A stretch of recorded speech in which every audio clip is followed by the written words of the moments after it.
आताच्या क्षणाची सर्वात मोठी खुशखबर, लाडक्या बहिणींना आले 3000 रुपये.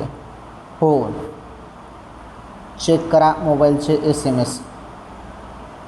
आता भरपूर बहिणी कमेंट करून सांगतील की आम्हाला 1500 रुपये चालेल सप्टेंबरचे, मग बाकीच्या बहिणींना 3000 रुपये कसे काय? चला सांगतो, त्याबद्दल पण काहीच टेन्शन घेऊ नका.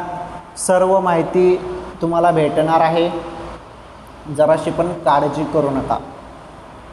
हे बघा लाडक्या बहिणींनो, 3000 रुपये हे कसे मिळत आहे. भरपूर बहिणींना ऑगस्ट महिन्याचे 1500 रुपये आलेच नव्हते मागच्या. तर ज्या बहिणींना ऑगस्ट महिन्याचे 1500 रुपये आलेच नव्हते त्यांना ऑगस्ट महिन्याचे 1500 रुपये आणि सप्टेंबरचे 1500 रुपये झाले ना 3000 रुपये. तर म्हणजे सांगण्याचं तात्पर्य एकच की 2 महिन्याचे एकत्र पैसे लाडक्या बहिणीच्या खात्यामध्ये टाकण्यात आलेले आहेत. आलं लक्षात? 2 महिन्याचे पैसे एकत्र. ओके. आणि ज्यांना ऑगस्ट चालू होता त्यांना सप्टेंबरचे 1500 रुपये आलेले आहेत.